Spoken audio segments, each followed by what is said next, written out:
pas ce qu'on vous a raconté sur moi, mais j'imagine les intentions qu'on m'a prêtées.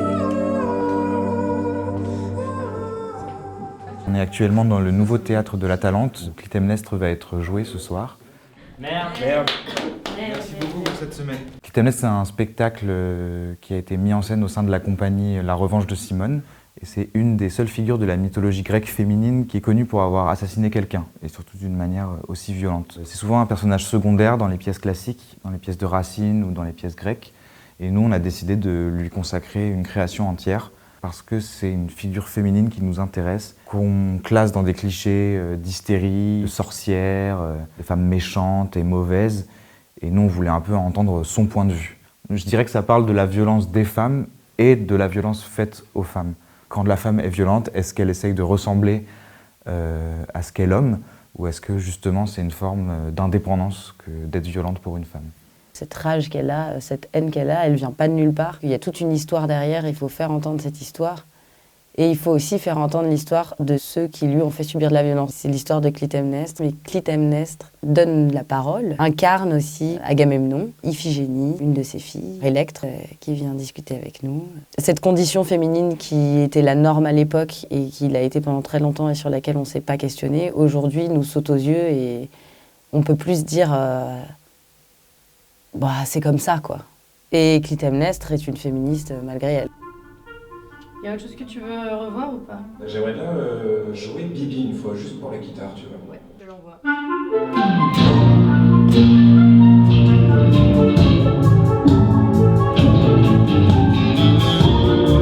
Il y a un vrai dialogue sur scène entre le musicien et l'actrice. Le musicien qui incarne une sorte de confident, qui la suit. C'est vraiment une figure un peu éthérée, sans âge ni sexe, qui est là un peu comme un fantôme, mais qui représente surtout une oreille aussi pour Clytemnestre, qui offre des supports sonores pour l'aider à raconter son histoire.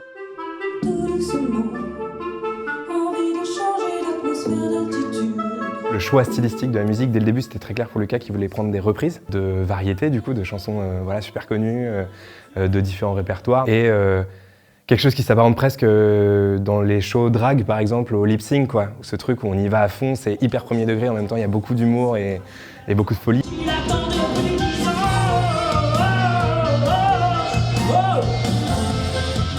Qu'est-ce que c'est que ça?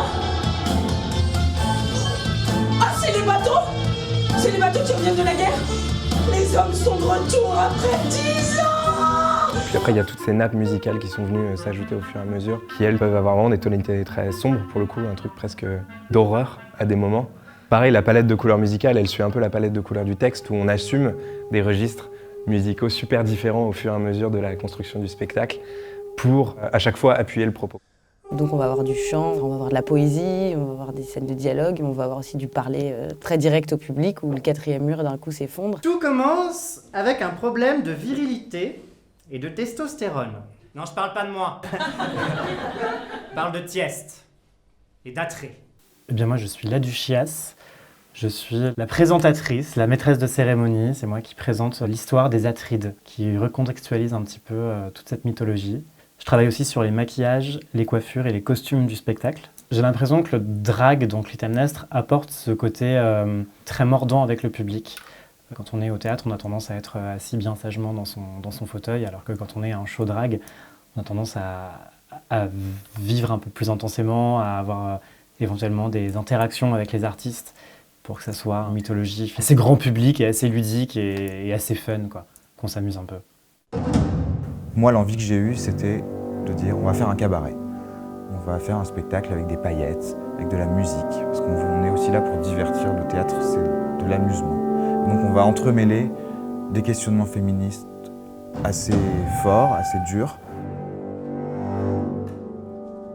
avec des moments de divertissement pur, mais qui permettent aussi au public de raccrocher.